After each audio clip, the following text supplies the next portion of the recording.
마가복음 2장 22절 말씀을 제가 봉독하도록 하겠습니다. 새 포도주를 낡은 가죽 부대에 넣는 자가 없나니 만일 그렇게 하면 새 포도주가 부대를 터뜨려 포도주와 부대를 버리게 되리라. 오직 새 포도주는 새 부대에 넣느니라 하시니라. 아멘.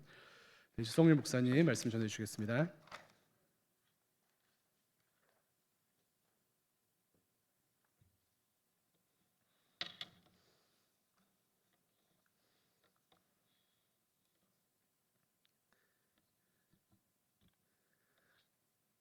사랑하는 청년 여러분, 2023년의 첫날입니다. 이 첫날을 여러분들과 함께 대면하여서 함께 예배하고 하나님께 영광 돌릴 수 있어서 정말로 감사합니다.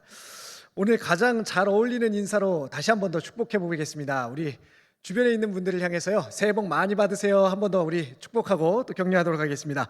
새해 복 많이 받으세요. 그런데 성경을 보니까요, 정말 복은 시편 기자가 말하고 있는 것처럼 하나님과 함께함이 내게 복이다라고 이야기하고 있습니다. 이번에는요, 그래서 우리 조금 더 성경적인 의미를 담아서 이렇게 한 번 더 인사해 보겠습니다. 하나님과 함께하는 복 많이 누리세요. 이렇게 한번 해보겠습니다. 하나님과 함께하는 복 많이 누리세요. 시작.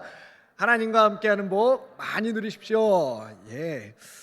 올 한 해에도 우리가 은혜와 또 축복을 누려야 할 부분이 있다면 그것은 바로 하나님과 함께하는 은혜일 것입니다. 모든 것을 다 얻고 모든 것이 다 내 마음대로 이루어진다 할지라도 그것에 하나님이 계시지 않다면, 그것이 하나님과 상관없는 일이라면 어쩌면 우리는 아무것도 없는 공허한 것, 아무것도 이룰 수 없는 무가치한 것을 위하여서 우리의 한 해 전부를 쏟아붓는 그런 헛된 인생을 사는 것일지도 모릅니다. 오늘은 특별히 공사 또래 새내기들과 함께 드리는 첫 예배입니다. 이준희 목사님께서 먼저 스포를 하셨는데 제가 공사학번인데 시간이 참 빠릅니다. 마음은 여전히 20대입니다. 친하게 지내요. 친하게 지내면 좋겠습니다. 특별히 우리 선배님들에게 부탁드립니다.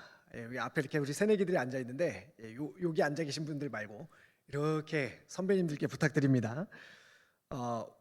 오늘부터 예배 오셨을 때 내가 모르는 사람이 있다면 99% 새내기 또는 새가족입니다.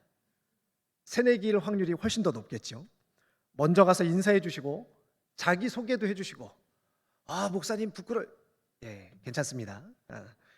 자기 소개도 해 주시고 밥이랑 커피도 많이 사주시기 바랍니다. 여러분, 직장은 이때를 위하여 다닌 것입니다. 하나님께서 여러분들을 직장에 보내신 것을 헛되이 하지 마십시오. 저는 오늘과 다음 시간까지 두 번에 걸쳐서 새 포도주는 새 부대라는 제목을 가지고 설교하려고 합니다. 연초에 무엇을 설교할지는 설교자에게 있어 매우 고민되는 일입니다. 연초에 무언가 다들 기대와 소망을 가지고 나오는 이 예배에 무슨 말씀을 가지고 나눠야 한 해를 정말 잘 살 수 있을까를 고민하지 않을 수 없습니다. 그러다가요, 두 가지 이유 때문에 이 설교를 계획하게 됐습니다. 첫 번째는요, 당연히 새로운 한 해를 어떻게 계획하고 시작해야 할지를 안내해 드리기 위해서입니다. 새내기들은 처음 맞는 20대와 대학생활 혹은 직장생활 혹은 또 다른 사회생활들을 아마 계획하고 있을 것입니다. 기대가 되시죠? 기대가 되시죠? 감사합니다. 빠른 진행 감사드립니다. 기존의 학생들도 새로운 학기와 또 취업, 자격 시험과 진학 등을 아마 고민하고 있을 겁니다. 직장인들도 마찬가지입니다. 오늘 집에 돌아가시면 좀 씁쓸하네요. 내일 있을 시무식과 새해 업무를 아마 생각해 보지 않으실 수 없을 겁니다. 어떤 분은 이직이나 퇴사를 고려하는 분들도 있으실 것입니다. 뿐만 아닙니다. 한 해를 이뤄갈 각자의 경건과 영적 성숙과 성장을 위한 계획도 가지고 있으실 겁니다. 성장반, 제자반, 사역반 등 훈련을 계획하는 분들도 있을 것이고, 또 말씀 묵상이나 성경 통독, 1:1 양육, 주일 성수, 가정 예배, 신년 특별 새벽 기도의 개근, 11조와 헌금, 금식, 순모임, 순장이나 각종 봉사에 대해서도 한 번쯤은 생각해 보셨을 것입니다. 이렇듯 새로운 시간, 새로운 과정을 시작할 때에는요, 많은 변화와 새로운 계획을 동반합니다.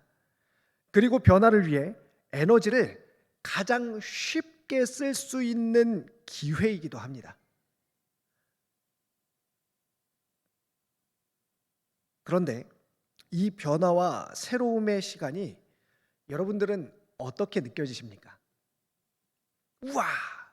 나에게 드디어 변화의 시간, 새로움을 추구할 수 있는 기회가 왔구나라고 생각하십니까? 아니면 어제와 오늘이 크게 다르지 않게 느껴지십니까? 사실 어제와 오늘이 크게 다르게 느껴지지 않는 것이 우리 대부분의 상황일 것입니다. 심지어는 어제만 못한 오늘을 경험하는 사람들도 있을 것입니다. 그것은 새로운 시간을 맞이할 준비가 제대로 되어 있지 않기 때문입니다. 어디서부터 변화를 시작해야 할지 제대로 모르기 때문입니다.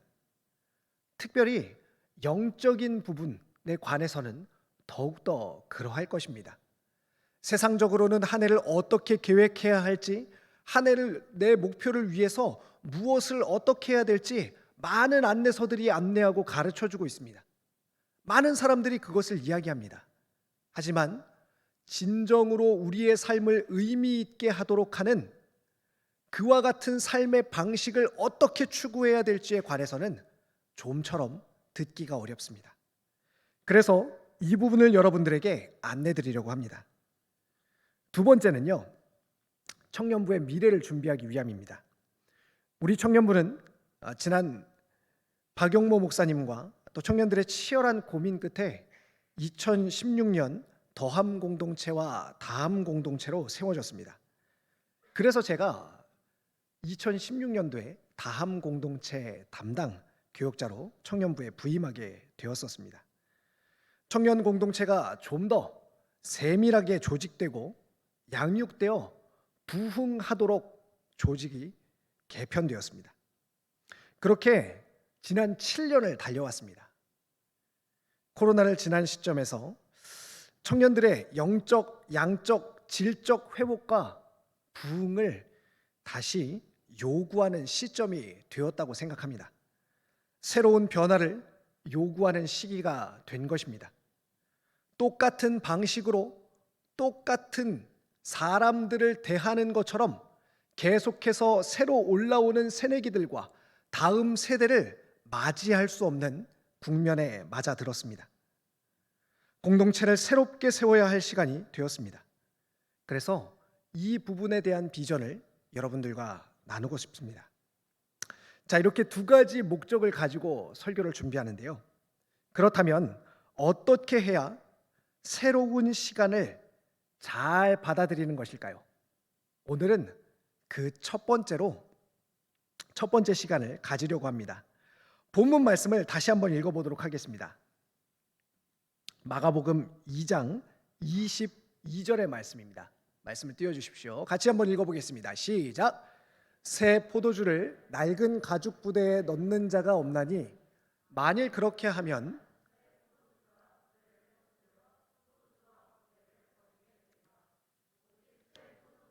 새 부대에 넣느니라 하시느니라. 자, 오늘 본문 말씀을 우리 새내기들 시험 본 지 얼마 안 되셨죠? 예, 아마 언어 영역에 가장 민감한 사람들일 거라고 추측이 됩니다. 자, 본문의 내용을 정리해 보십시오. 어떻게 정리할 수 있습니까? 새 포도주는 새 부대에 넣어야 된다라고 이야기하고 있습니다. 자, 이 이야기를요, 딱 들었을 때 어떤 생각이 드십니까? 새로운 것은 새로운 것에, 새로운 것은 낡은 것에 담는 것이 아니라 새로운 것에 담아야 되는구나라는 생각이 듭니다. 그 앞의 말씀을 보면요, 똑같은 의미가 반복이 됩니다. 새로운 천조각은 낡은 옷에 붙이지 않고, 새로운 천조각은 낡은 옷에 붙이지 않는다라고 이야기하고 있습니다. 똑같은 의미가 계속해서 반복되고 있습니다.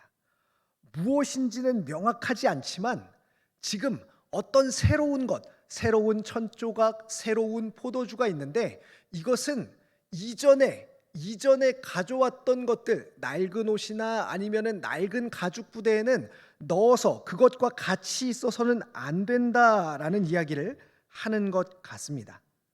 그래서요, 이 의미들을 세상에서는 이렇게 이해합니다.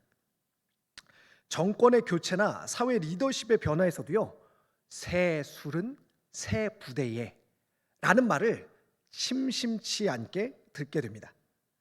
이런 사람들은요, 주로 자신이 추구하는 새로운 일이 이전 정권 혹은 이전 리더십과는 다르다는 것을 주장하기 위해서 이 문구를 인용합니다.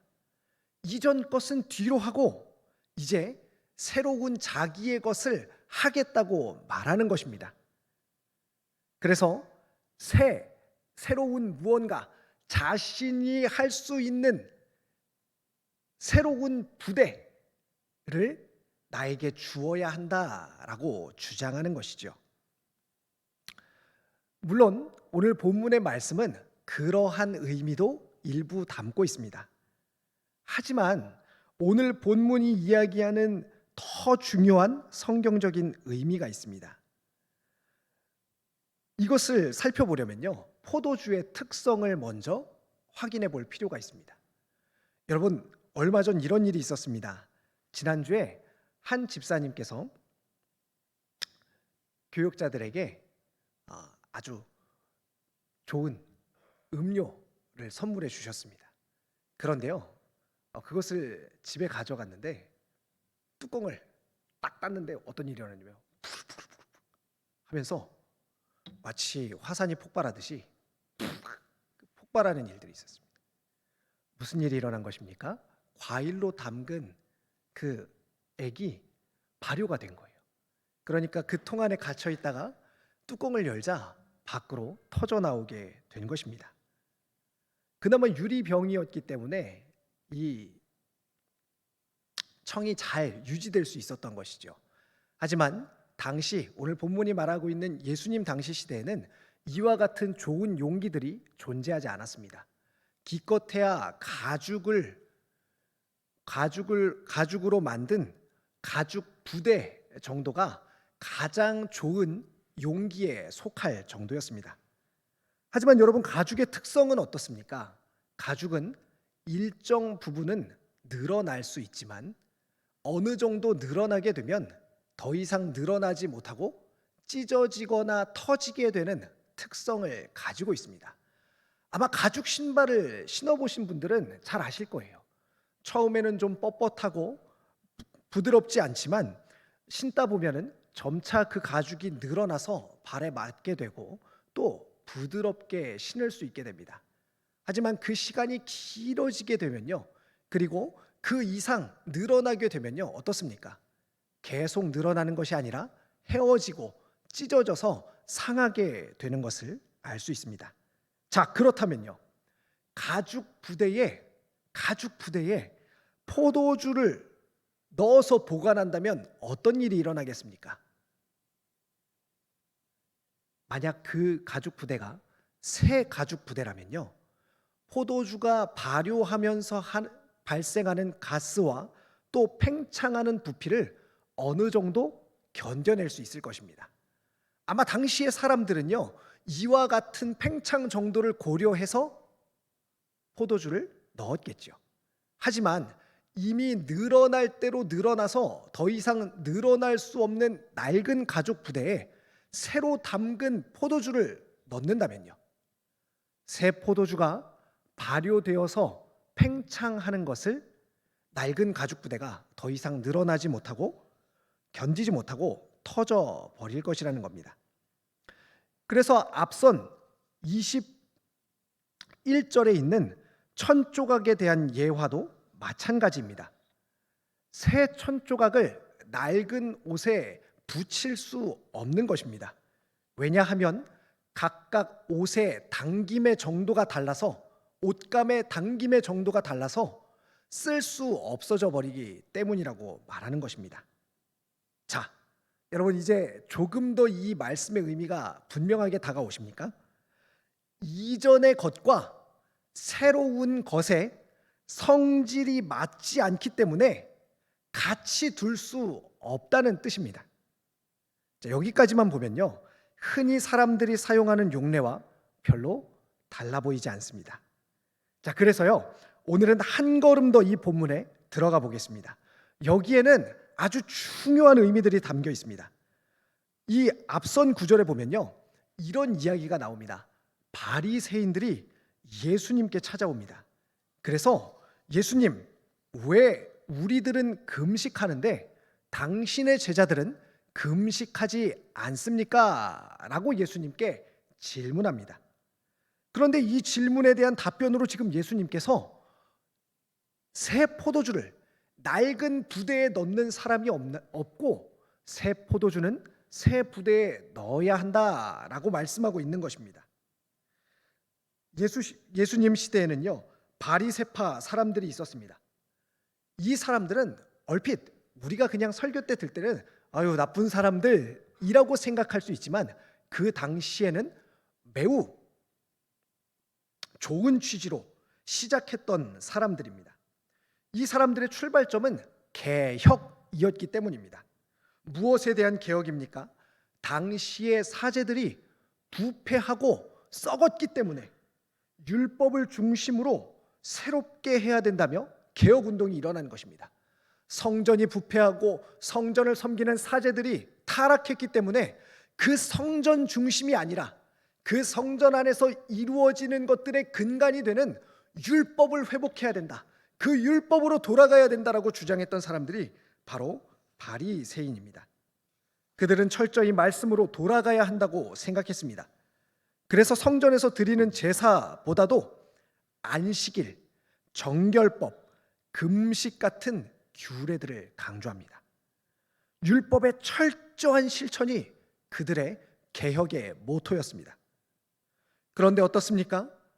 예수님 시대 이 복음서들에 기록된 바리새인들의 모습을 보면요, 그들이 차츰 유대교의 중심부에 서게 되면서 종교의 기득권 세력이 되게 되면서 자신들도 모르는 사이에 개혁의 정신이 아니라 자신들의 것을 주장하는 위치로 뒤바뀌게 되었습니다. 이 바리새파 사람들은요, 예수님을 어떻게 보고 있습니까? 자신들이 정해놓은 틀, 자신들이 추구하고 있는 율법 준수의 틀에 근거하여서 예수님이 하나님을 섬기는 사람인지 아니면 자신들과 반대되는 사람인지를 판단하고 있음을 알 수 있습니다. 바리새파 사람들에게는 소중하게 지켜야 될 것들이 있습니다. 그 중에 하나가 바로 금식 전통이었습니다. 그들은 금식하는 날과 시간을 정하고 금식하는 방식도 정합니다. 그리고 금식하는 날이 되면 베옷을 입고 머리를 풀어헤치고 문 밖에 나와 재를 깔고 앉아 금식합니다. 열정적인 바리새파 사람들은요, 일주일에 2번씩이나 이와 같은 금식을 행했다고도 합니다. 그런데 지금 이 사람들이 보니까요, 예수님의 제자들은 금식을 하지 않습니다. 그러니 당연히 왜 우리 바리새파 사람들은 자주 금식하는데 당신의 제자들은 금식하지 않습니까? 라고 질문합니다. 여기에는요, 단순한 궁금증 혹은 야, 우리는 이렇게 하는데 당신들은 혹시 다른 것들을 추구합니까? 이 정도의 질문이 아닙니다. 왜 당신들은 우리가 소중하게 생각하고 지키고 있는 것들을 망가뜨리고 있습니까? 라고 대적하는 질문인 것입니다. 너희들은 지금 잘못 살고 있다. 너희들은 복음을 따라 사는 자들이 아니라 복음을 망가뜨리는 자들이다. 라고 주장하는 것입니다. 무엇 때문에 그랬습니까? 금식하지 않기 때문에. 여러분 한번 지금 여러분들이 알고 있는 가지고 있는 신앙의 논리를 바탕으로 이 이야기를 생각해 보십시오. 납득하실 수 있겠습니까? 여기 계신 분들 중에서 일주일에 한 번 혹은 두 번씩 금식하는 분들 한번 손들어 보십시오. 라고 말하면 아마 손을 번쩍 드실 수 있는 분들이 많지 않으실 겁니다. 그러면 우리 모두 잘못된 신앙을 갖고 있다는 이야기입니까? 그렇지 않지요. 지금 바리새인들이 빠져 있는 착각은 무엇입니까? 자신들이 행해 왔던 그 규례들, 그 형식에 본질이 담겨 있다고 착각하는 것입니다. 내가 처음 본질을 추구하면서 그것을 담았기 때문에 계속해서 그 형식을 추구한다면 본질도 함께 추구될 것이라고 생각하는 것입니다. 그러나 그들이 추구하고 있는 율법, 금식이라는 율법의 부대에는 예수님을 담을 수 없었습니다. 예수님은 그들이 생각하고 그들이 추구하는 율법보다도 더 크신 분이기 때문입니다. 사랑하는 청년 여러분, 무엇을 말하는 것입니까? 구원의 삶을 살아내려면 이 땅에 오신 예수님께서 진정으로 회복하신 복음의 삶을 살아내려면 부대를 바꿔야 한다는 것입니다. 결국 바리새파 사람들은요, 자신들이 가지고 있던 그 낡은 부대에 예수님을 담지 못하고 구원받지 못한 자들이 되고 맙니다. 내가 옳다고 여기는 것이 아니라 하나님의 말씀을 따라 우리의 부대를 날마다 새롭게 해야 된다고 말하고 있는 것입니다. 새내기 여러분들에게 묻습니다. 고등학생처럼 생각해서는 앞으로 더 이상 성인으로 살아갈 수 없을 것입니다. 고등학생처럼 생각하고 행동하고 추구해서는 여러분들에게 주어진 자유와 책임의 권한을 마음껏 누리고 행사할 수 없게 될 것입니다. 그저 여러분들이 고등학생의 위치에서 이제까지 살고 누려왔던 것만큼만 보고 살고 누릴 수 있을 것입니다. 자유와 책임, 독립, 신앙 등 모든 것에서 이제는 성인처럼 생각하고 성인처럼 사고해야 그것들을 온전히 누릴 수 있게 될 것입니다. 그런 점에서요, 사랑하는 선배님들, 투자하십시오. 여러분들의 미래가 이 앞에 앉아 있습니다. 많이 만나고 또 격려해 주시고 인생을 어떻게 살아야 되는지 조언해 주시기를 바랍니다. 제가 학교 다닐 때 이런 일이 있었습니다. 저는 술을 마시지 않았는데요. 그것 때문에 많이 다투기도 했습니다. OT 때 선배와 싸우기도 하고 또 그 이후에도 이런저런 이야기들을 가지고 또 입에 오르내리기도 했습니다. 왜 도대체 나도 술을 마시는데 너는 마시지 않는 거야? 나도 하는데 왜 너는 하지 않는 거야? 나도 교회 다녀. 나도 열심히 해. 라는 이야기들을 참 많이 들었습니다. 하지만요, 그렇게 제가 배우고 또 말씀에서 이야기하는 것들을 최선을 다하여서 지키고 살아갈 때 한 3학년쯤 됐을 때였습니다. 어느 날 선배가 학과 문 앞에서 담배를 피면서 친구들과 점심을 먹고 들어가는 저에게 이렇게 얘기했습니다. 야, 쟤는 진짜다. 쟤는 진짜야. 라는 얘기를 들었을 때 무언가 뒤통수를 맞은 것 같은 느낌이었습니다. 이것이 내가 잘 사는 일일까? 굳이 이렇게까지 해야 될까? 이렇게 해서 사람들에게 뭔가 더 친근하지 못하고 괜히 나를 세우는 것 같을 때 내가 전하는 복음이 정말 효과가 있고 영향력이 있을까라는 생각들을 한 번에 무너뜨렸습니다. 세상과 같은 방식으로 살아서는 복음을, 말씀을 진리를 온전히 담을 수 없는 것입니다. 자신들과 같은 방식으로 살아라라고 이야기하기는 하지만 결국 똑같은 방식으로 살았을 때는 그 안에 새로운 것을 담아낼 수 없다는 것입니다. 성경에 있는 이야기들을 하나 더 들려드리고 싶습니다. 우리는 새해가 1월 1일이지만 이스라엘의 새해는 7월에 시작이 됩니다. 새해 시작되는 절기를 나팔절이라고 이야기하는데, 이 나팔절 새해 첫날 오후가 되면 사람들은 죄를 바닷속에 던져버리기 위해서 그 물가로 모인다고 합니다. 그리고 이것을 타슐라이라고 하는데 던져버려라 라는 뜻을 가지고 있습니다. 새로운 시간은 저절로 오는 것이 아니라 철저히 참회하고 간절히 바라는 이들에게 주어지는 선물이라는 뜻을 가진 것입니다. 마찬가지로 우리 청년부에도 그리고 우리 자신에게도 적용할 수 있습니다. 새해가 되며 앞으로의 10년 그 이후를 바라보며 청년부의 미래를 고민하게 됩니다. 무엇을 가장 먼저 염두에 두어야 될까요? 올 한 해 우리의 삶을 고민하면서 또 내가 섬기는 부서들 또 봉사들 여러 가지 것들을 고민하면서 가장 먼저 염두에 두어야 될 것은 무엇입니까? 어떤 방식으로 미래를 준비할 것인가? 혹은 어떤 형식으로 어떤 조직으로 미래를 준비할 것인가? 바로 그것입니까? 아니요, 그렇지 않습니다. 가장 먼저 예수님께서 우리에게 말씀해 주시는 것처럼 구원을 새롭게 함으로 준비하라는 것입니다. 변화받지 않는 마음으로 방식이나 형식만 바꾼다면 결국 바리새인들처럼 똑같이 우리가 처음 세웠던 옳다라고 하는 그 방식의 율법에 빠지게 될 것입니다. 그러므로 가장 먼저 해야 할 일은 하나님 앞에서 우리의 심령을 새롭게 함으로 변화를 받는 것입니다. 말씀을 정리하겠습니다. 누구나 새해가 되면 지난 날보다 잘 살고자 애를 쓰게 됩니다. 하지만 무작정 열심히 하는 것만으로는 우리가 추구하는 잘 삶을 결코 달성할 수 없습니다. 왜냐하면 우리는 이 땅의 것만으로 살아가는 자가 아니라 하나님께서 이 땅에 부르신 소명과 사명을 따라 사는 사람들이기 때문에 그렇습니다. 하나님께서 분명 여러분들을 이 땅에 청년부에 그리고 학교에 직장에 가정에 보내실 때에 분명한 목적을 가지고 보내셨습니다. 하지만 하나님을 빼놓은 구원을 빼놓은 상태로 그것들의 방식만을 고민하는 것으로는 결코 새로운 부대를 만들 수 없습니다.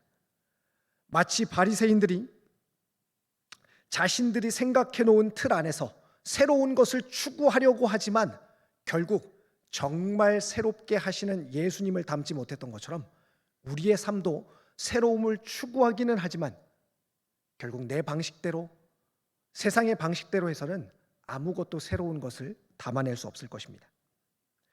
그렇다면 새로운 시간을 잘 사는 방법은 무엇입니까? 첫 번째로 구원의 감격을 새롭게 하는 것입니다. 새 포도주를 받는 것입니다. 이전의 죄를 회개하는 것입니다. 죄의 삶을 돌이키는 것입니다. 여러분, 작년까지 끌고 왔던 죄들이 있습니까? 새해로 넘어오면서도 아직도 해결되지 않은 죄의 문제와 관계의 문제들이 있습니까? 하나님 앞에서 해결되지 않은 문제들이 있습니까? 여러분, 그것을 우리 발 뒤에 이렇게 크고 무거운 돌덩이들을 얹고서 앞으로 나아갈 수 없습니다. 여러분 앞에 있는 강들을 건너갈 수 없습니다. 속히 그 무거운 죄의 짐들을 그리고 죄들을 발에서 떼어내시기 바랍니다. 그래야 여러분들 앞에 있는 돌다리 징검다리들을 자유롭게 뛰어 건너갈 수 있을 것입니다. 이것이 바로 새로운 시간을 잘 사는 첫 번째 방법입니다.